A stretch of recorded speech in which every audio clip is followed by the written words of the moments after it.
Hello बच्चों, कैसे हो। I hope everyone is clear. सारे बच्चे पढ़ रहे हैं।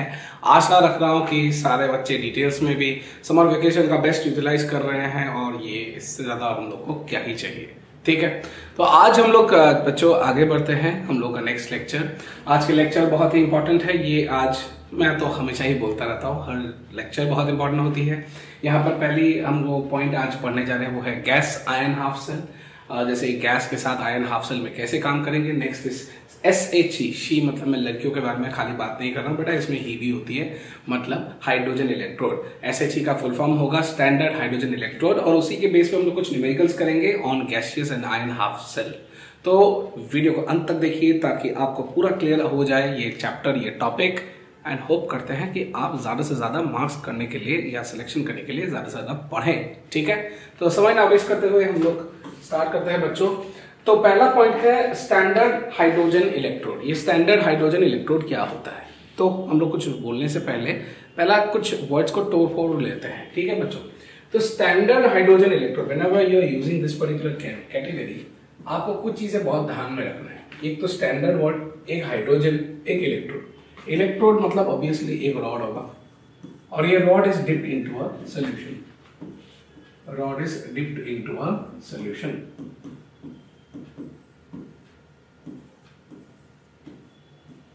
ठीक है। फिर हाइड्रोजन मतलब यहां हाइड्रोजन गैस के साथ इसी के आयंस के साथ यूज करेंगे। मतलब जो हाइड्रोजन गैस होगा ना बेटा, उसी के साथ उसी के आयंस यूज करने जा रहे हैं हम लोग। ठीक है।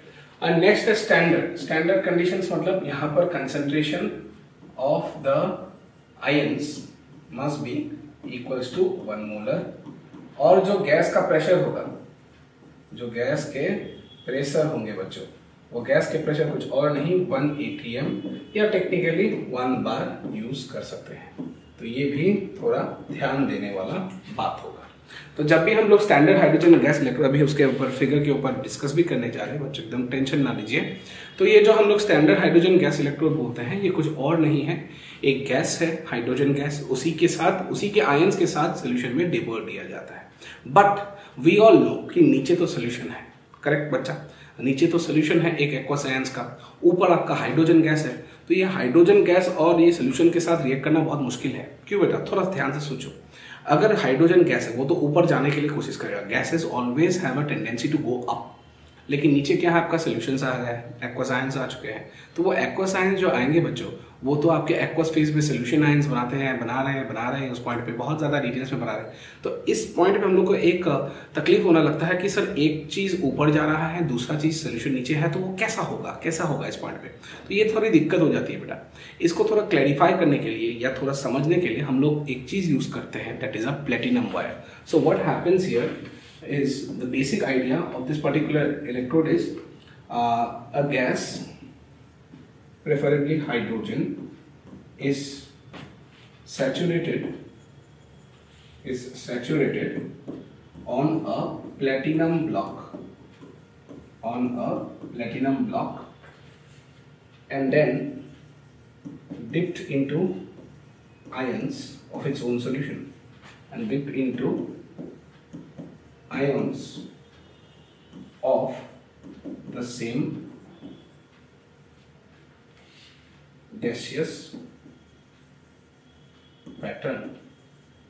तो ये होता है सबसे ज्यादा कॉमन पार्ट। कोई भी एक gas and half ion gas मतलब आयन सेल में ये सबसे इंपॉर्टेंट चीज होती है। एक गैस लेते हैं हम लोग, उसी को प्लेटिनम ब्लॉक में हम लोग सैचुरेट कर देते हैं, और सैचुरेट करने के बाद ज्यादा कुछ नहीं करते बच्चों, उसको सीधी उसी सोल्यूशन के आयंस में डाल देते हैं। जैसे अगर मैं यहाँ पर हाइड्रोजन गैस इलेक्ट्रोड ले रहा हूँ, तो उसके पास मेरे पास सबसे कनेक्टेड आयन होंगे H+ आयंस, करेक्ट। तो H+ आयंस की कंसेंट्रेशन में हम लोग यूज करेंगे। दूसरा इंपॉर्टेंट चीज है बच्चों, अगर मान लीजिए मैंने क्लोरीन गैस ले लिया, तो वो कौन सा आयंस लेंगे, Cl-। अगर ऑक्सीजन गैस ले लिया तो उसके आयंस O2- नहीं बनते बेटा, वो H+ बनेंगे। तो ये आपको पूरा क्लैरिटी आ जाएगा कि स्टैंडर्ड हाइड्रोजन इलेक्ट्रोड आपको इसी सिस्टम में मिलेगा। क्लियर।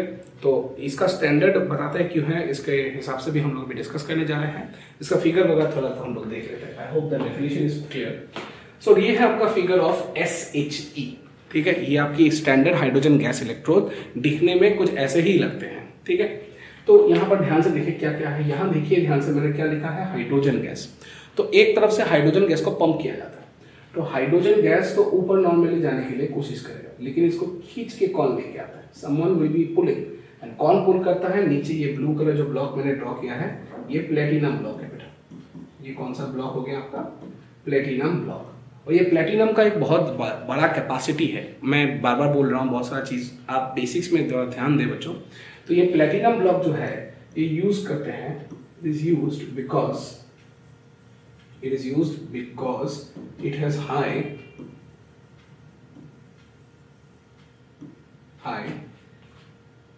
एट्रैक्शन कैपेसिटी भी बोल सकते हो, या इन अदर वर्ड्स थोड़ा अगर डिटेल्स में समझो सरफेस केमिस्ट्री के हिसाब से समझो तो ये एब्जॉर्प्शन कैपेसिटी बहुत ज्यादा होती है। ओके, इस बार हाई एब्जॉर्प्शन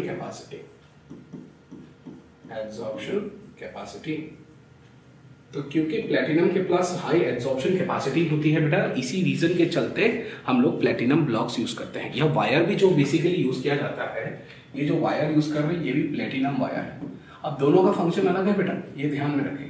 हमेशा नॉर्मली प्लेटिनम वायर यूज करते हैं क्योंकि वो एक इनर्ट सिस्टम है, लेकिन नीचे प्लेटिनम ब्लॉक क्यों यूज कर रहे हैं हम लोग, ये ब्लू कलर का ब्लॉक, इसीलिए बच्चों ताकि एब्जॉर्प्शन ज्यादा से ज्यादा हो, ज्यादा से ज्यादा समय पे आपको एब्जॉर्प्शन मिले। ठीक है बेटा, और जितना ज्यादा खींच रहे, देखो ऊपर गैस जा रहा है, नीचे सोल्यूशन में आयंस है, तो दोनों को रिएक्शन कैसे करेगा? अगर इलेक्ट्रॉन ट्रांसफर करना है, अगर इलेक्ट्रॉन से निकालने हैं, ऑक्सीडेशन करना है या रिडक्शन करना है, तो ये बात जरूरी एकदम ध्यान में रखना है कि कैसे भी करके दोनों को कनेक्ट करो। अब ये कनेक्शन कैसे होगा? नीचे तो सोल्यूशन में आयंस है, मुझे पता है नीचे में उसी के आयंस होंगे, तो हाइड्रोजन के आयंस कौन से होंगे? H+ ions. तो नीचे किसका आपको कंसेंट्रेशन मिलेगा? H+ का कंसेंट्रेशन मिलेगा। लेकिन इस H+ और हाइड्रोजन में जो भी रिएक्शन होगा उसके लिए उसको एक मेहनत करने पड़ेगा बेटा। और ये मेहनत क्या है? बहुत ही सिंपल सा मेहनत है कि उसको कनेक्ट करना पड़ेगा। कनेक्टर कौन है यहाँ पर? प्लेटिनम भैया। प्लेटिनम भैया क्या कर रहे हैं? हम लोग के पास कुछ नहीं कर रहे बेटा, सीधा सीधी उसको एब्जॉर्ब करके नीचे ले आ रहे हैं ताकि एक रिएक्शन स्टार्ट हो जाए between the hydrogen gas and the H+ ion. पूरा क्लियर है बच्चों? ठीक। ये वीडियो थोड़ा लंबा होने वाला है क्योंकि बहुत इंपॉर्टेंट टॉपिक है, बहुत ज्यादा भी नहीं बच्चों। अब नीचे तो हाइड्रोजन गैस आ गया, तो ये मैं येलो कलर जो ड्रॉ करके रखा हूँ, it is nothing but your hydrogen gas. ठीक है, ये आपका हाइड्रोजन गैस बन गया है। ठीक है, तो ये हाइड्रोजन गैस और H+ के साथ रखना है। अच्छा, कॉमनली हम लोग क्या करते हैं बच्चों, ये जो हाइड्रोजन गैस है इसके प्रेशर हम लोग 180 में रखते हैं। थोड़ी देर पहले मैंने डिस्कस किया था, इसका प्रेशर हम लोग 180 में रखते हैं। और जो नीचे कंसेंट्रेशन ऑफ आयंस है ये 1 मोलर ले लेते हैं। अभी नीचे क्या क्या डाल सकते हैं बच्चा? नॉर्मली क्या करते हैं, they take is 1 molar HCl। अब HCl इसीलिए लेते हैं कि if it is completely ionised, अगर ये कंप्लीटली टूट जाए तो आपको यहाँ से 1 मोलर H+ आयंस भी मिलेंगे बेटा, और 1 मोलर Cl- आयन। तो इन दोनों में से कौन सा आयन है जो कि कॉमन है? ये H+ ion is common to what we need. हम लोग को तो H+ ही चाहिए। क्यों H+ चाहिए बेटा? क्योंकि ऊपर से कौन सा गैस आ रहा है बेटा? Hydrogen gas. अगर यहाँ से मैं क्लोरीन गैस को पंप करता तो मेरे साथ किस चीज का खेल होता? Cl- का खेल होता। लेकिन यहाँ पर मैं किस चीज को पंप कर रहा हूँ? हाइड्रोजन गैस को पंप कर रहा हूँ। तो ऑब्वियसली मेरे साथ जो कनेक्टेड आयन होंगे वो कुछ और नहीं बेटा, H+ ही होंगे। Is it clear? I hope everyone is clear. चलो ठीक है, तो ये मैंने 1 मोलर H+ भी डाल दी, तो ये आपकी मेन बेसिक कॉन्सेप्ट हो गई। I hope everyone is clear to this point. Now अभी अच्छा आप लोग नोट कर लें, तो मैं कुछ बात बताने जा रहा हूँ। अच्छा, इस चीज को हम लोग बहुत बच्चे नहीं जानते। It is also known as the reference electrode. Electrode used as a reference point. Electrode used as a reference point. Sir ये रेफरेंस इलेक्ट्रोड का मतलब क्या है? बताता है। होता क्या है, एक बहुत बड़ा प्रॉब्लम हो सकती है। There is a big problem faced during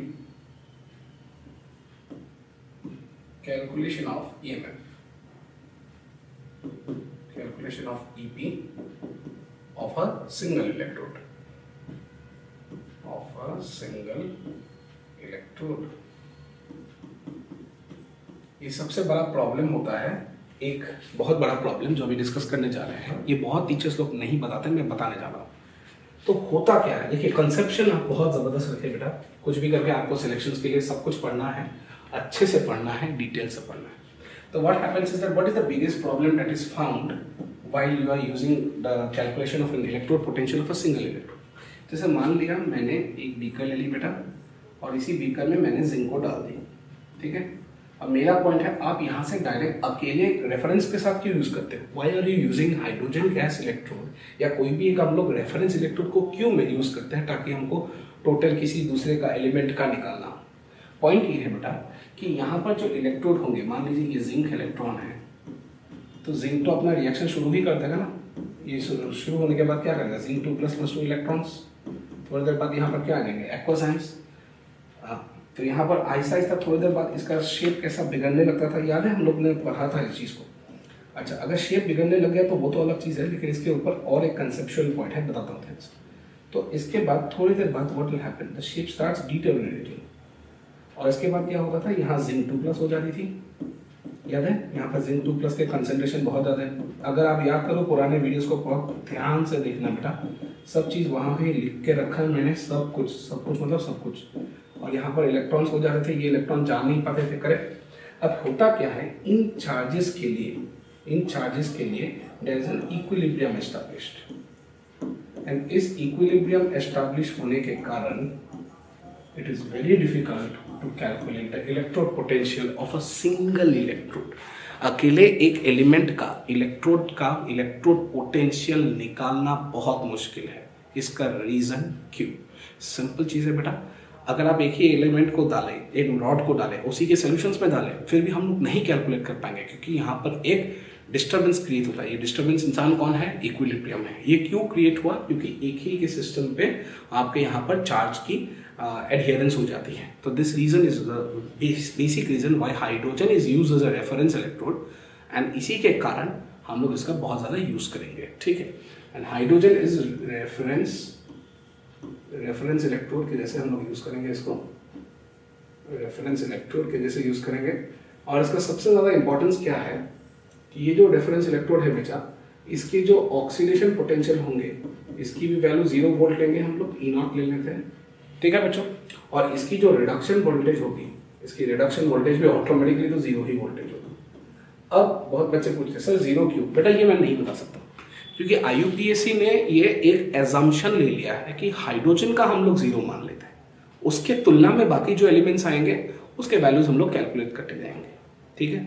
एकदम क्लियर रखे बच्चों, हाइड्रोजन को हम लोग 0 ले लेते हैं, उसके साथ जो कनेक्टेड एलिमेंट्स होंगे वो सारे के सारे आपको जीरोस मिलते जाएंगे, सॉरी वैल्यूज आपको मिलते जाएंगे।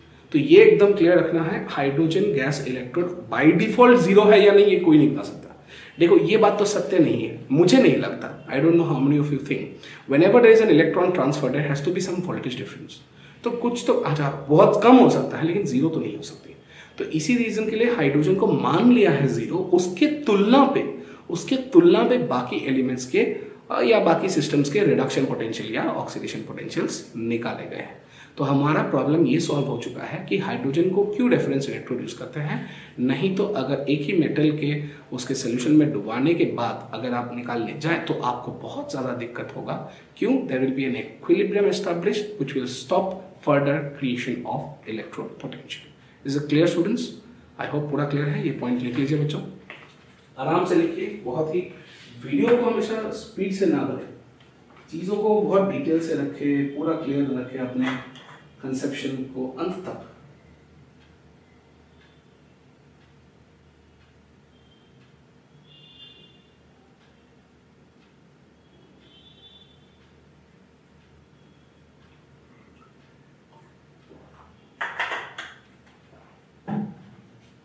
हो गया बच्चों? चलिए मेरे साथ ही चलते जाएंगे आराम से, ठीक है। अगला पॉइंट लेते हैं बच्चों, SHES एनोड हाफ सेल। अगर हाइड्रोजन गैस इलेक्ट्रोड आपका एनोड के हिसाब से काम करे तो कैसे होंगे? तो कुछ चीजें हम लोग ध्यान से देखते हैं। हम लोगों ने डायग्राम देख लिया था, एक बार डायग्राम को रिविजिट कर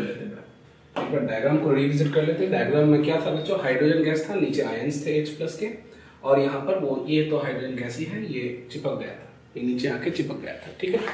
ओके, तो अभी हम लोग चलते हैं। तो SHES एनोड हाफ सेल, तो कुछ चीजें हम लोग थोड़ा डिटेल से भी पढ़ेंगे, तो थोड़ा ध्यान से देखते हैं। अभी जब SHES use as a anode half cell, तो हम लोग को बहुत सारा चीज थोड़ा देखना पड़ेगा। ऑक्सीडेशन मतलब यहाँ पर किस चीज के बारे में बता रहे हैं? SHE will undergo oxidation reaction.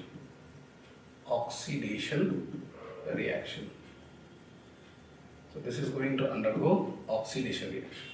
तो ऑक्सीडेशन रिएक्शन क्या हो सकता है आप ही बताइए। अगर आपके पास हाइड्रोजन गैस है और H+ आयंस है तो इसमें इसका चार्ज क्या है बच्चों 0, इसका चार्ज क्या है +1, इसको बैलेंस करते ही 2H+ + 2 इलेक्ट्रॉन ले लेते हैं, ये तो नीचे एक्वस सॉल्यूशन में आ गया।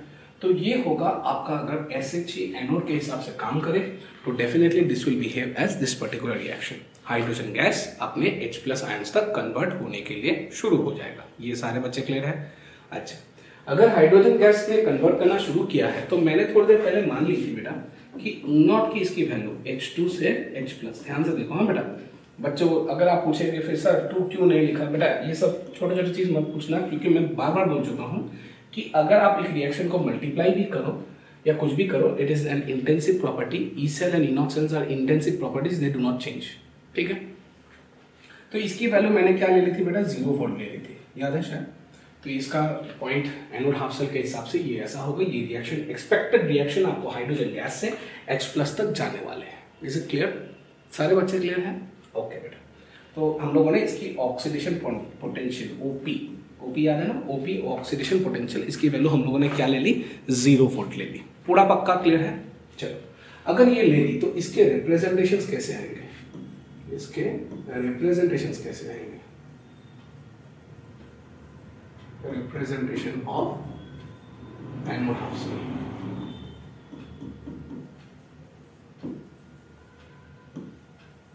तो जब इसका रिप्रेजेंटेशन आप करने जाओगे तो कुछ चीजें आपको एकदम ध्यान से रखना है।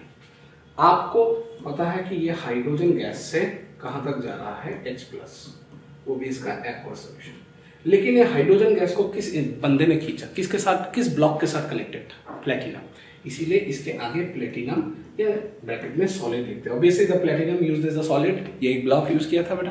प्लेटिनम तो गैसियस या लिक्विड नहीं बन सकता ना, क्योंकि वो एक इनर्ट इलेक्ट्रोड भी है, रिएक्ट भी नहीं करता। उसके ऊपर ये ब्लॉक यूज किया है ताकि आपको एब्जॉर्प्शन ज्यादा हो, खींचे ज्यादा। ठीक है, तो प्लेटिनम सॉलिड, फिर हाइड्रोजन गैस, फिर H+, ऐसे दिख सकता है आपको।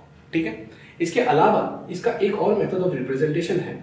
आप यहाँ प्लेटिनम तो लिख सकते हो, बीच में आप हाइड्रोजन ऐसे भी लिख सकते हो। This is also the same meaning, H+ aqueous, this is the same meaning.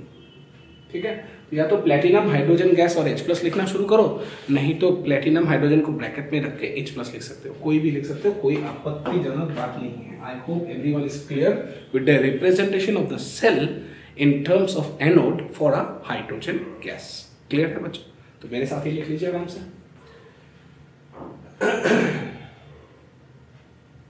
चीजों को हमेशा डिटेल से समझे, सुने, पूरा जबरदस्त क्लियर हो गया।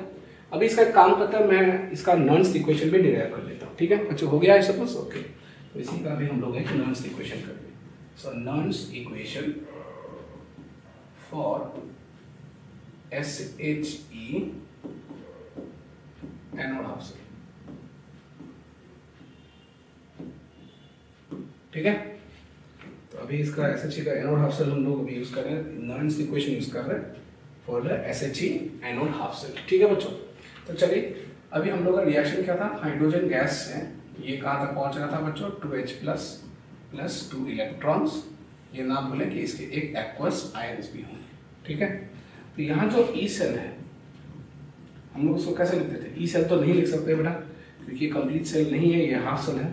तो ई ऑफ हाइड्रोजन से हाइड्रोजन प्लस अगर लिखें बच्चों तो ये क्या होगा, E0 हाइड्रोजन से H+ माइनस 0.06 लिखता हूँ बेटा, 06 लिखता हूँ। एक ही फॉर्मूला तो चेंज नहीं हो रहा है by m factor. What is the number of electrons बेटा 2 log ऑफ प्रोडक्ट्स। प्रोडक्ट्स में कौन है H+, तो H+ लिख लिया बेटा, उसके ऊपर स्क्वायर भी डाल दी क्योंकि कंसंट्रेशन के ऊपर स्क्वायर आ जाता है। ठीक है बेटा, और रिएक्टेंट के सेक्शन में क्या है H2, मैंने क्या लिया, लेकिन यहाँ पर पार्शियल प्रेशर ऑफ H2। तो बच्चों यहाँ पर कंफ्यूज ना हो, यहाँ कंसंट्रेशन, बहुत बच्चे यहाँ पर मुझे पूछते हैं सर ये एक इंटरनल कंसेप्ट है। इंटरनल कंसेप्ट बता देता हूँ बेटा कि ऊपर ये एक नॉर्मली बच्चे इसको इक्विलिब्रियम कांस्टेंट के हिसाब से सोचते हैं, मैं भी समझाता हूँ बेटा, लेकिन छोटा चीज में क्लियर कर देता हूँ। ये जो इक्विलिब्रियम कांस्टेंट है बहुत बच्चे कंफ्यूज होते हैं, ये Kp है या Kc है। Kp जो होती है वो पार्शियल प्रेशर्स के हिसाब से चलते हैं, Kc जो होती है वो खाली कंसंट्रेशन के हिसाब से। लेकिन यहाँ पर neither of them, neither of them, ठीक है। इसमें हम लोग KPC यूज करते हैं, स्पेसिफिकली KPC नॉट, जहां पर P के लिए प्रेशर्स भी होंगे यूज्ड, C के लिए कंसेंट्रेशंस भी यूज होंगे, और ये नॉट का मतलब स्टैंडर्ड कंडीशंस, ठीक है, स्टैंडर्ड कंडीशंस। पूरा क्लियर है बेटा? पूरा क्लियर है? तो ये ना तो KP हुआ ना तो KC हुआ, ये KPC होते हैं, और आप उसका टेंशन ना लें, वो ऑटोमेटिकली एडजस्ट हो जाती है, ठीक है। तो हम लोगों ने ये तो ली, लेकिन मैंने एक बात बोला था, अगर मेंशन ना हो तो इसका प्रेशर क्या लेना है बेटा, 1 atm, और इसके कंसेंट्रेशन क्या लेते हैं नॉर्मली 1 मोलर्स, ठीक है। अभी इसका हम लोग यूज करेंगे, चलो आगे बढ़ते हैं।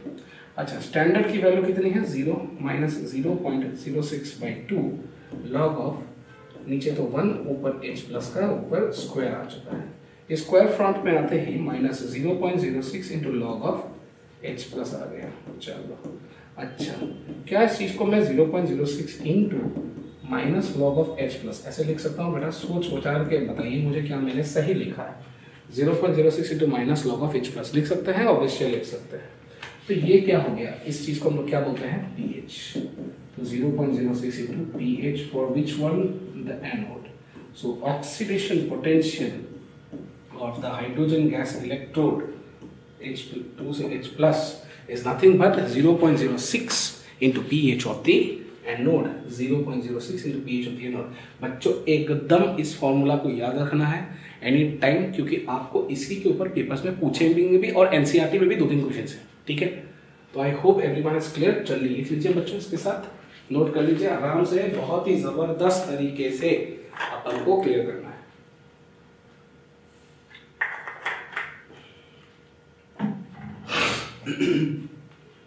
चलो आई थिंक पॉज कर लिया होगा बेटा, तो आगे बढ़ते हैं हम लोग। चलिए वाला हो गया, कौन से वाला स्लाइड है? चलो अभी हम लोग यूज करेंगे SHE for the cathode half cell. चलो कैथोड में क्या होगा, we are talking about cathode means we are talking about reduction half part, ठीक है। तो ये रिडक्शन हाफ पार्ट क्या होगा, थोड़ा ध्यान से देखते हैं बच्चों। पिछला वाला रिएक्शन क्या था, हाइड्रोजन से H प्लस, इस बार रिडक्शन चलेगा, मतलब यहाँ पर जो 2 H प्लस एक्वस के आयंस हैं वो अपने 2 इलेक्ट्रॉन को लेते हुए क्या बन जाएंगे बच्चों, हाइड्रोजन गैस, ठीक है। ये हाइड्रोजन गैस बन गई। देखो पिछला वाला केस में हम लोगों ने क्या देखा था, ये वाला रिएक्शन देखा ना, SHE यहाँ पर एंड ऑक्सीडेशन रिएक्शन चल रहा है, इस बार क्या चल रहा है, रिडक्शन रिएक्शन, ठीक है। तो इस बार आपका क्या होगा बेटा, इस बार इसका आपको एक रिडक्शन रिएक्शन देगा। अच्छा अभी इसका E0 Rp, या सिर्फ अगर हाइड्रोजन से H प्लस भी लिखें, सॉरी यह गलती हो गया मेरे को H प्लस पहले लिखना है फिर हाइड्रोजन लिखना है, क्योंकि यहाँ रिडक्शन चल रहा है। 0 वोल्ट भी है, ठीक है। इसके भी वोल्टेज हम लोग 0 वोल्ट है, क्या सत्य में है बेटा, नहीं पता नहीं, अभी देखना पड़ेगा। अब हमें तो नहीं देख सकते, बाद में देखेंगे, कोई और दूसरा बंदा देखेगा। तो चलिए यहाँ पर अभी आपका कोर्स में ये आपको पूरा क्लैरिटी आ चुका है। H प्लस से हाइड्रोजन गैस 0 वोल्ट आराम से आप बन चुके हैं यहाँ पर। अब इसको थोड़ा आगे बढ़ाते हैं। अच्छा अभी इसका जब रिप्रेजेंटेशन करेंगे हम लोग, अभी इसका रिप्रेजेंटेशन करते हैं, तो representation of cathode half cell,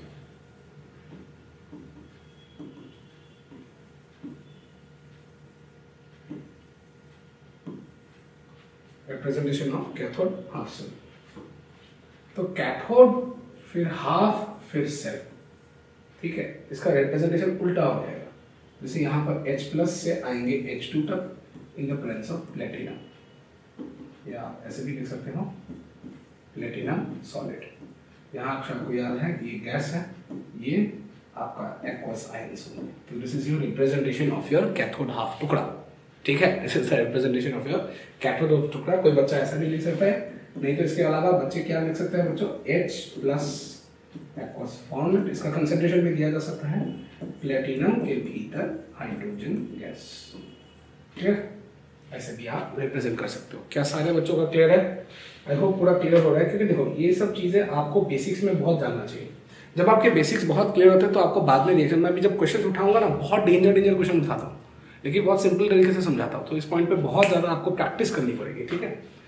आगे बढ़ते हैं बच्चों। I think we will now try to create the Nernst equation. So Nernst equation for SHE cathode half cell, cathode half cell, ठीक है। SHE for the cathode half cell. तो चलिए अभी हम लोग पहले रिएक्शन को फिर से लिख लेते हैं बेटा। H+2 इलेक्ट्रॉन को लेके क्या बन जाता है, हाइड्रोजन गैस बन जाता है। यहाँ एक पास आयंस आ गया, तो यहाँ जो E आएगा ये H+ से H2 तक जाएगा, which is equals to nothing but E0 H+ से H2 माइनस 0.06 बाई N का मतलब 2 इलेक्ट्रॉन्स बेटा, 2 इलेक्ट्रॉन तो चल ही रहा है। Log of product by partial pressure of hydrogen gas divided by H+ reactant में स्क्वायर। ये स्क्वायर क्यों आया, इसका कोफिशिएंट 2 है, ठीक है, इसका कोफिशिएंट 2 है, क्लियर। अच्छा, ऑक्सीडेशन पोटेंशियल अगर 0 वोल्ट है तो रिडक्शन पोटेंशियल भी क्या आएगा, 0 लिख लिया, माइनस 0.06 बाई 2 इंटू तो नहीं लिखता, रुक, log of 1 by H+ square, ठीक है। इसको ऊपर ले जाते हैं, ये 0.06 बाई 2 बन गया into 2 of log of H+। बच्चों चीज़ों को एकदम क्लियर रखें, ध्यान से देखें कि जब इसको पॉजिटिव, इसको ऊपर ले गया तुरंत ये माइनस साइन क्या बन चुका है, एक पॉजिटिव पॉइंट, पूरा क्लियर। चलो आराम से कैंसिल आउट हो गई ये पॉइंट। अब इसका फॉर्मूला क्या बन चुका है, लगभग 0.06 लॉग ऑफ H+, ठीक है। अब इसके साथ हम लोग को क्या करेंगे, क्या इस चीज को मैं माइनस 0.06 इंटू लॉग ऑफ, एक minute, minus log of H+ लिखेंगे, तो क्या लिख सकते हैं, minus 0.06 into pH of cathode, ठीक है, तो pH ऑफ कैथोड, पूरा क्लियर है बच्चों। So this is nothing but the formula for your Nernst equation for your SHE of the cathode half. इसका मतलब Rp की जो वैल्यू है, इसका जो Rp की वैल्यू है वो कुछ और नहीं है, minus 0.06 into pH of cathode. However जब हम लोगों ने एनोड पढ़ लिया था बेटा, तो एनोड में हम लोग क्या मिला था, 0.06 इंटू pH ऑफ एनोड, पूरा क्लियर। और यहाँ पर खाली देखो, चीज़ों को हमेशा बढ़ के आराम से, यहाँ पर आपको पूरा क्लियर क्या पता चलेगा कि यहाँ पर माइनस आ गया है, क्यों, क्योंकि Rp और OP क्या होता है, technically opposite to each other, correct. So अगर एक का पॉजिटिव आया तो दूसरे का क्या आ जाएगा, नेगेटिव आ जाएंगे, पूरा क्लियर है बच्चों, देख लो आराम से।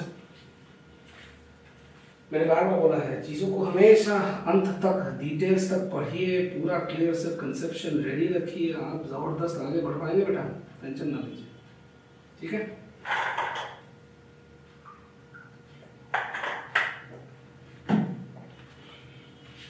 हो गया, चलो आगे बढ़ते हैं। अभी कैलकुलेट द क्वेश्चंस पे उठाते हैं बच्चों, ठीक है। Questions, calculate the EP of number 1 platinum hydrogen gas sodium hydroxide. पहले क्वेश्चन में फट गए, क्यों फट गया बोलो तो, आपको H+ की कंसंट्रेशन वगैरह चाहिए थी, लेकिन यहाँ पर कुछ अलग बन चुका है। क्यों, क्या बन गया, सोडियम हाइड्रोक्साइड आ चुका है। सर ये क्या करें हम लोग, मर जाएगा, कुछ नहीं है, चीज़ों को इजी से सीखो, ठीक है। इतना कुछ भी, कोई भी देखो, कोई भी टीचर आके तुमको सही टीचर होगा वो तुमको हमेशा ऐसे ये नहीं दिखाएगा तुम्हारे बहुत अच्छे क्वालिटीज़ है, बहुत तुम शाबाश तुम ये कर पाओगे, मेरे से ये नहीं होता। अपने BWD के फैमिली को मैं ऐसा नहीं बोलता हूँ कि तुम हमेशा आगे बढ़ो एक अलग तरीके से, नहीं, सिंपल तरीके, वही ट्रेडिशनल सिस्टम, वही पैटर्न। आप ज़्यादा मॉडर्न ना करें अपने आप को, क्योंकि ज़्यादा मॉडर्न कभी भी भविष्य में काम नहीं आता, ठीक है। तो आप सिंपल वही टेक्निक यूज़ करें जो हम लोग पढ़ते आए हैं, पढ़ाने वाले हैं। क्वेश्चंस को सॉल्व करने का नजरिया अलग है, लेकिन पढ़ने का स्टाइल तो वही होना चाहिए कि you have to practice and practice and practice questions, then only you will get really successful. ये लोग बहुत चिल्लाते हैं, ये मुझे, ये हम लोग ये कर लेंगे, वो कर लेंगे, ऐसा नहीं होता। बेसिक्स है, बेसिक्स को मेंटेन करिए, आराम से पढ़िए। सिलेक्शन कोई नहीं रोक सकता, भगवान भी नहीं रोक सकता, क्योंकि भगवान को भी अपने बंदे के ऊपर विश्वास होती है कि ये बंदा काम कर रहा है, पढ़ रहा है, कष्ट कर रहा है, मेहनत कर रहा है, जी जान मेहनत कर रहा है। ये इंस्टीट्यूट के ऊपर भी डिपेंड नहीं होते बेटा, मैं इस इंस्टीट्यूट में चला गया, यहाँ पर मेरे लिए सिलेक्शंस के लिए बहुत इंपॉर्टेंट होंगे, ऐसा नहीं होता। जो सत्य बात है तो वो सत्य बात है, ठीक है। चलिए क्वेश्चन पे आ जाते हैं। इलेक्ट्रोड पोटेंशियल्स प्लैटिनम, मुझे ज़्यादा बोलने का इतना हाल नहीं है, मैं इतना बोलता नहीं हूँ, जितना बोलूँगा जब मोटिवेशन देता हूँ तो मोटिवेशन देने के लिए बात करता हूँ। अब क्लास में फालतूगिरी नहीं करता, बहुत लोग टीचर्स वो भी करते रहते हैं। चलिए बात पे आते हैं।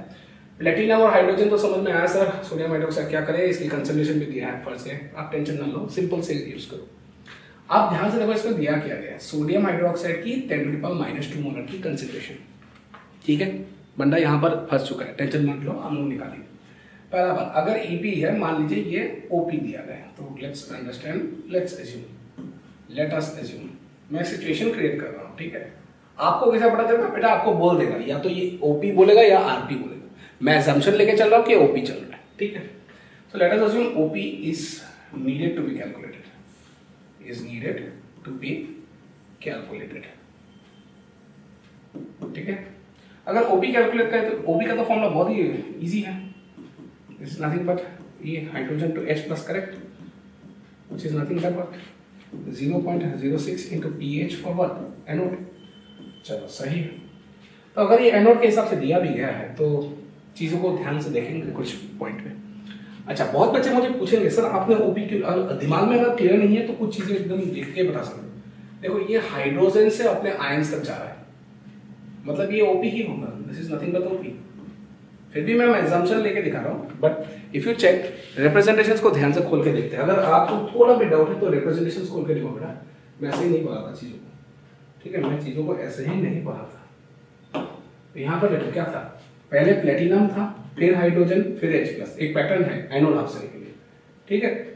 तो यहाँ पर भी हम लोग वो अलग नहीं कर रहे हैं, यहाँ हम लोग कुछ अलग नहीं कर रहे हैं, ठीक है। यहाँ पर क्वेश्चन क्या है बेटा कि आपको कैसे करो, यहाँ पर क्वेश्चन क्या है, आपको OP ही पकड़ना है, क्योंकि यहाँ प्लेटिनम है, फिर हाइड्रोजन, फिर उसके H, अभी H प्लस तो नहीं है लेकिन सोडियम हाइड्रोक्साइड तो है। तो यहाँ पर 0.06 into pH ऑफ एनोड आ जाएगा, तो ऑक्सीडेशन पोटेंशियल निकालना है। अब 0.06 into pH for the anode, अभी pH ऑफ द एनोड कैसे डालेंगे, आपके पास सोडियम हाइड्रोक्साइड के एक कंसेंट्रेशन दिए गए हैं जो कि 10⁻⁻² मोलर है, एंड वी ऑल नो कि this is a strong base. और अगर स्ट्रॉन्ग बेस है तो क्या होगा, सोडियम हाइड्रोक्साइड अगर टूट जाएगा ना बेटा, तो ये आपको Na+ और OH- आयन देंगे। तो स्टार्टिंग में जब टाइम t इक्वल्स टू 0 होती है तो ये 10⁻⁻² मोलर ले लिया, इसके 0 and 0 कंसंट्रेशन हो जाएंगे बेटा। लेकिन after time t equals to finish मतलब लिखता हूँ, मतलब जब खत्म हो जाती है तो ये 0 हो जाती है, और पूरे के पूरे ये क्या बन जाते हैं 10⁻⁻² मोलर्स, ये भी क्या बन जाएगा 10⁻⁻² मोलर्स। क्या ये सही है सबको, ये पूरा क्लियर है, ये बताइए आपको क्या मिला, यहाँ पर 10⁻⁻² मोलर्स मिल चुका है, ठीक है। अगर आपको यहाँ से 10⁻⁻² मोलर्स मिला, क्या मिला OH-, आप ज्यादा टेंशन ना ले, आपको मिल चुका है कि OH- की कंसेंट्रेशन क्या आ चुकी है बेटा 10⁻⁻² मोलर्स, ये आ चुकी है 10⁻⁻² मोलर्स। अगर ये करेक्ट है तो POH कैसे निकालते हो, POH is nothing but minus log of 10⁻⁻², मतलब इसकी वैल्यू क्या आएगी 2। हम सबको पता है कि pH plus POH is normally equals to 40, तो pH क्या आएगा बेटा आप ही बता दो, 14 - 2 आ जाएगा, क्या आएगा वैल्यू 12। मिल गया आपको एनोड, एनोड का pH कैसे निकालते हैं समझ में आया, ठीक है। तो यहाँ पर आपको क्या मल्टीप्लाई करना है 12 से, आपके आंसर निकल चुके हैं 0.72 वोल्ट QED। इससे फास्ट कोई नहीं चला सकता। ये क्वेश्चन उतना ही डेंजरस है जितना इजीली मैंने दिखाया। देखो फॉर्मूला के हिसाब से मैं बार बार बताता हूँ, चीजों को थोड़ा ध्यान से देखें, आपको वहीं पर आंसर मिल जाएगा बेटा। मैं जो 4-5 एग्जाम्पल लेके आया हूँ ना, बहुत टीचर्स लोग इसको एग्जाम्पल उठाते ही नहीं, फट जाती है उनकी। हम अपन बच्चे से बार बार रिपीट करवाते हैं चीजों को, क्यों, उनको एक्सपर्ट बनना है। मेरा कुछ नहीं है बेटा, सब कुछ तुम्हारा है जिंदगी में। चलो, आई hope everyone is clear with this one, पूरा क्लियर। OH- से आपको POH मिला, POH आप 14 से माइनस कर दो, pH मिल जाएंगे, डायरेक्ट वैल्यू डालो, आंसर एंजॉय करो, ठीक है। अगला क्वेश्चन पे आ जाता है बच्चों। हाँ, ये भी थोड़ा डेंजर क्वेश्चन है यहाँ पर, कैलकुलेट द इलेक्ट्रोड पोटेंशियल। चलो ठीक है, इलेक्ट्रोड पोटेंशियल तो निकालना ही है, यही तो कर रहे हैं। तो calculate the electrode potential of, ऐसे देखो प्लेटिनम CH3COOH, इसकी 10⁻⁻1 मोलर DL, लेकिन इसमें पीछे में Ka बोल के चीज दिया गया है। अब ये थोड़ा डेंजर चीज होती है, क्योंकि इससे ये पता चलता है कि if this is given, if Ka या Kb are provided, इसका मतलब क्या होता है, it means that the acid और बेस इज वीक। ये बहुत इंपॉर्टेंट कॉन्सेप्ट है, ठीक है। अगर आज से पेपर में KN KB डायरेक्ट आप देख लो, आप ये पक्का ले लेना। देखो पृथ्वी के हर कोई एसिड के ऊपर KN KB होता है, मैं मान सकता हूँ, ये 100% ट्रूथ है। मैं झूठ बोल रहा हूँ? जाके आराम से कॉपी खोलो, गूगल सर्च करो, यूट्यूब सर्च करो, आपको हर कोई एसिड का KN KB का वैल्यू तो मिलेगा। लेकिन अगर क्वेश्चन पेपर में स्पेसिफिकली ये मेंशन्ड है कि KN KB, तब तो जाके एकदम क्लैरिटी रखना है बेटा। आपको ये एकदम क्लैरिटी रखना है कि एक वीक एसिड गारंटीड होगा, ठीक है। तो लिख लिया। तो platinum acetic acid 10⁻⁻1 molars, Ka value 10⁻⁵ molars. तो 10⁻⁶ को कैसे सॉल्व करेंगे, कैसे, इसका भी सॉल्यूशन है। That means this is the confirmation कि this is a weak acid. और आप सबको शायद ये पता है कि वीक एसिड कैसे डिसॉल्व होता है या डिसोसिएट होता है। एसिडिक एसिड को उठाया हम लोगों ने एक्वस पॉइंट, इसको टूटते ही हम लोगों को क्या मिलेगा, CH3COO- मिलेगा aqueous ions, and then H+ aqueous ions, ये भी मिल जाएगा, ठीक है। अब हमारा प्रॉब्लम क्या है कि यहां से हमको ये नहीं पता है कि K से हम लोग डायरेक्टली हमको ये नहीं पता है कि K से डायरेक्ट K कैसे निकालें। अब मैं ट्रिक देता हूं, जो बच्चों को फर्स्ट ईयर का कुछ भी समझ में नहीं आता है, आप वो ये चीज फॉलो करें, ठीक है। देखो अगर वीक एसिड है, यहाँ पर तो वीक एसिड है, तो इसके लिए क्या निकलेगा, आपको पीएच निकालना है ना। आप तो ऑक्सीडेशन पर ईपी मतलब मुझे पता है, लेकिन अल्टीमेटली और ट्राइंग टू टेक ओपी, क्यों, पैटर्न याद रखें, पैटर्न ना भूले जिंदगी में। पहले प्लेटिनम, फिर एक्वस सॉल्यूशंस, मतलब क्या बोल रहे हैं डायरेक्टली, यहाँ पर कुछ और नहीं बेटा, हाइड्रोजन गैस तो है ही इसके भीतर, लेकिन डायरेक्टली दे आर रिस्पेक्टिंग या referring to the oxidation potential. तो यहाँ पीएच जो होगा, पीएच के लिए स्पेसिफिक फॉर्मूला मैं बता देता हूँ बेटा, pH equals to half of pKa minus log C, ठीक, ये हो गई for weak acids. If weak base is provided, if weak base is given, तब आप क्या निकालोगे, पहले आप वीक बेस के लिए क्या आएगा, डायरेक्ट BOH लिखोगे ना, जरा चेंज मत करना, हाफ ऑफ, यहाँ पर pK भी हो जाएगा माइनस लॉग ऑफ C, बाकी कुछ ना चेंज करो, ठीक है। तो अगर वीक एसिड है बेटा, तो आपको पीएच की वैल्यू क्या लिख रहे हैं, डायरेक्टली क्या लिख सकते हो, half of pK minus log C. अगर वीक बेस है बेटा, तो आप pOH equals to half of pK B minus log C लगा सकते हो। I hope everyone is clear, note कर लो मेरे साथ। अभी क्वेश्चन को सॉल्व नहीं हुआ है, इसको थोड़ा और करना है, ठीक है। आई होप नोट कर लिया होगा फॉर्मूलास। अच्छा, अभी हम लोग वैल्यूज के हिसाब से देखते हैं बेटा। आपको दिया गया, आपको पीएच चाहिए, pH equals to half of, मैंने बताया था pK minus log of C. अब दिमाग में एक दूसरा क्वेश्चन आता है, सर पीके कैसे निकालूं, जो बच्चों को क्लियर नहीं है, pK is nothing but minus log of K. और आई थिंक इस क्वेश्चन में, इस पेपर में माइनस लॉग ऑफ 10⁻⁻5 ये तो दिया ही गया था, तो ये तो 5 आ ही गया, ठीक है, दिया गया था ना बेटा, देख लो यार, 10⁻⁻5 दिया गया ना आराम से, तो इसको माइनस लॉग ऑफ 10⁻⁻ डालते ही 5 मिल गया, चलो वो भी सही है।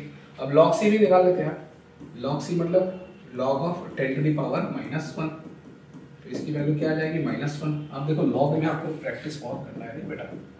हाफ ऑफ पीके की वैल्यू क्या है, 5 माइनस ऑफ -1, ठीक है।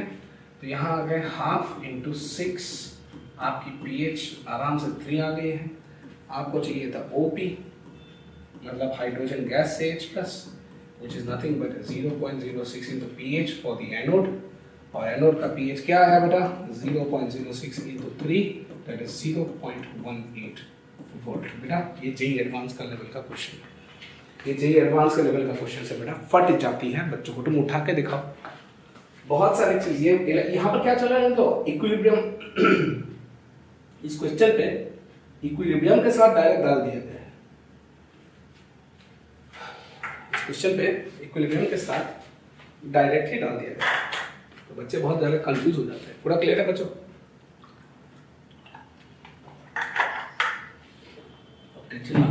ठीक है, आगे बढ़ते हैं बच्चों।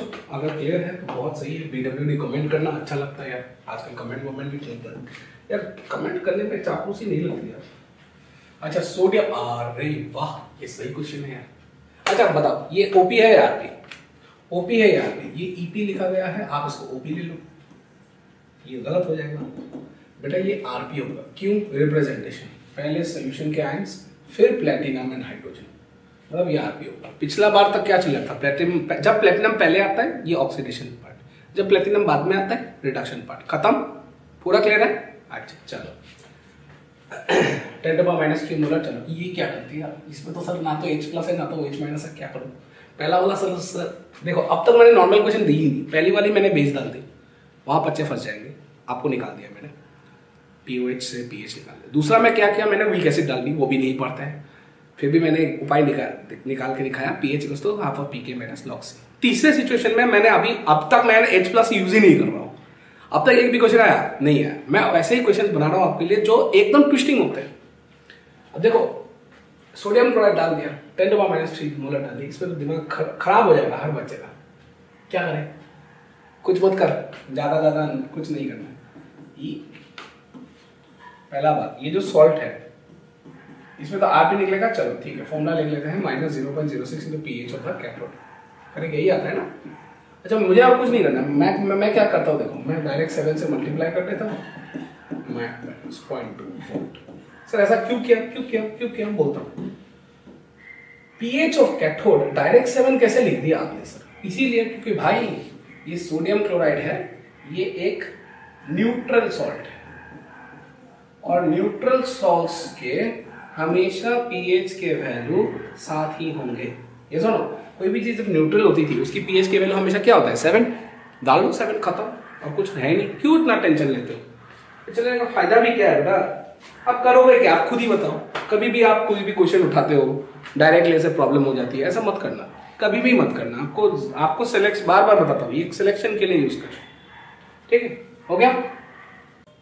चलिए अगले क्वेश्चन को आगे बढ़ते हैं। अभी देखो इस क्वेश्चन में क्या है, कुछ ज्यादा नहीं, बहुत ही इंपॉर्टेंट पॉइंट है कि यहाँ पर देखो भैया जी आ गए, भैया जी मतलब सॉल्ट ब्रिज आ गए, सॉल्ट ब्रिज आ चुके हैं। अब जब सॉल्ट ब्रिज आ गया है मतलब यहाँ पर पूरा EP मतलब पूरा सेल का ही वोल्टेज निकालना है इस बार आपको, ठीक है, पूरा सेल का वोल्टेज ही निकालना है कुछ भी करके। तो अगर सेल की पूरी वोल्टेज निकालनी है तो कैथोड और एनोड दोनों को हम लोग ऐड कर देंगे, ज्यादा कुछ करेंगे नहीं इसमें, ठीक है। तो ये वाला पार्ट कौन सा हो गया एनोड का, और ये वाला पार्ट कौन सा हो गया आपका कैथोड का, ठीक है। तो यहाँ पर भी ध्यान से देखें, अभी इसका ई सेल क्या हो जाएगा, E cell will be nothing but E for the anode जिसकी OP की वैल्यू होगी plus E for the cathode जिसकी RP की वैल्यू होगी, करेक्ट। अभी कुछ ज्यादा नहीं करना है, इसका फॉर्मूला क्या था 0.06 pH ऑफ एनोड माइनस, इसका तो फॉर्मूला क्या था माइनस था E ऑफ E तो नहीं सॉरी 0.06 pH ऑफ कैथोड। ये भी क्लियर है बच्चों, आई होप पूरा क्लियर है सारे बच्चे। चलो अभी इस 0.06 को हम लोग कॉमन ले लेते हैं, तो ये क्या बन जाएगा pH of the anode minus pH of the cathode, ठीक है, ये तो हो गया। अब एनोड की pH क्या कैसे निकालेंगे, ध्यान से देखो, एनोड पे कौन सा दिया गया है पोटेशियम हाइड्रोक्साइड, इसका कैसे निकालेंगे, थोड़ा साइड पे निकाल देते हैं इसमें। तो KOH का यहाँ पर कंसंट्रेशन 0.1 मोलर है, मतलब KOH की 0.1 मोलर है, मतलब यहाँ से OH माइनस का कंसंट्रेशन भी क्या आएगा 10⁻⁻1 मोलर, मतलब 0.1 मोलर ही आएगा बेटा, ठीक है। तो POH क्या आएगा आपका यहाँ से 1, PH क्या आएगा 13, यहाँ से ये KOH का सेक्शन हो गया। अब दूसरा सेक्शन के लिए काम करते हैं, यहाँ HCl है, यहाँ कोई दिक्कत नहीं है, जो भी होगा 0.1 डायरेक्ट डालेंगे। तो HCl की 0.1 मोलर है बेटा, इसकी pH की वैल्यू क्या आएंगे 1 ही आएंगे, ठीक है, क्योंकि आपको पता है अगर HCl की 0.1 मोलर है तो H प्लस क्या भी 10⁻⁻1, मतलब pH की वैल्यू क्या होगी 1। अब डाल देते हैं बेटा, कुछ होगा नहीं इससे, 0.06 into pH of anode, anode का वैल्यू कितना निकला था, हाँ 13 माइनस 1 12, मतलब 0.72 volt, this is the answer. ऐसे बहुत इजी से आप कर सकते हैं चीजों को, बहुत बड़ा बड़ा टफ क्वेश्चन है बेटा, 2 हाइड्रोजन सेल से अलग अलग कंसेंट्रेशन, अलग अलग सॉल्यूशंस, ये सब से भी आप आराम से निकाल सकते हो, same formula same pattern, clear. आगे बढ़ते हैं, तो calculate the electrode potential of zinc Zn2+। अच्छा यहाँ पर बहुत सारा चीज नाटकबाजी दिया है, कोई दिक्कत, इसकी मैंने वोल्टेज नहीं दी, क्यों वोल्टेज नहीं दी, क्योंकि हम लोग मान के चलते हैं कि अगर इसका E0 OP है, इसको आपको जानना है बेटा 0.76 वोल्ट फॉर जिंक से Zn2+, ये आपको हमेशा याद रखना चाहिए, क्योंकि ये डैनियल सेल में आता है। क्यों जानना चाहिए, because it is a part of the Daniell cell, ठीक है, ये डैनियल सेल का एक टुकड़ा है, फाइन। चलो अभी जो भी हो, अब इसको एनोड के हिसाब से निकालेंगे, एनोड का अलग निकालेंगे, इस पार्ट का कैथोड निकालेंगे। अब यहाँ क्या है, यहाँ दोनों तरफ हाइड्रोजन सेल्स नहीं है, इसमें एक नॉर्मल मेटल, ये ट्विस्टिंग क्वेश्चन क्यों है, ये एक मेटल आयन का सेल है, ये एक मेटल आयन का हाफ सेल है, हाफ सेल, ठीक है, जो कि हम लोगों ने पिछले क्लास में पढ़ा था। अब ये क्या है, ये तो गैस आयन है, वो भी आपका देखो ऐसे भी क्वेश्चंस दे सकते हैं, कुछ भी दिया जा सकता है बेटा, मैं इसको प्रेडिक्ट नहीं कर सकता कि पेपर में कैसे दे, और सारे के सारे क्वेश्चंस आपको यहीं से बन जाएंगे बेटा, कुछ चेंज करने की जरूरत भी नहीं होगी। तो इस पॉइंट पे अगर आप जाओ तो कैसे सॉल्व करोगे, चलो आगे बढ़ते हैं, कैसे सॉल्व करेंगे। इसका ओपी कैसे लिखते हैं हम लोग, P not OP minus 0.06 by what is the n factor 2 log of zinc 2 plus के कंसेंट्रेशन, सॉरी जिंक 2 प्लस, मच्छर आ गए, चलो जिंदगी में अधूरापन नहीं करता है।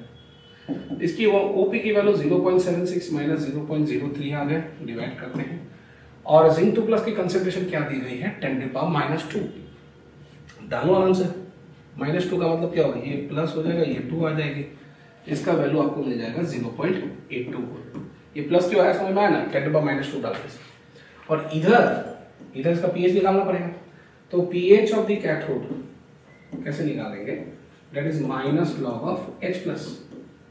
अब यहाँ थोड़ा एक ट्विस्ट होता है बेटा, ट्विस्ट कैसा है, ठीक है, ट्विस्ट कैसा है कि यहाँ पर जो H प्लस होंगे, ध्यान से देखिए, H प्लस होंगे, यहाँ सल्फ्यूरिक एसिड है, यहाँ से एक H प्लस नहीं 2 H प्लस निकलता है, तो यहाँ जो भी उसका कंसेंट्रेशन देंगे उसको 2 से मल्टीप्लाई करेंगे, मतलब 5 × 10⁻³ × 2।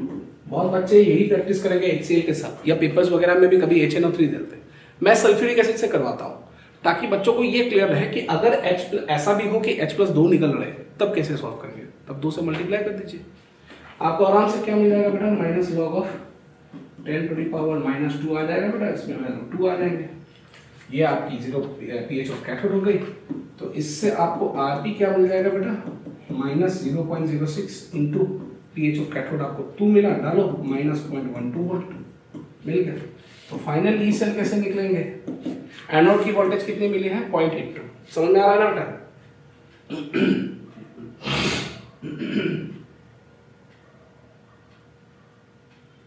पूरा क्लियर है बेटा, सॉरी थोड़ा खांसी लग गई थी। 0.82 volt minus 0.12 volt, total voltage कितना आया 0.7 वोल्ट।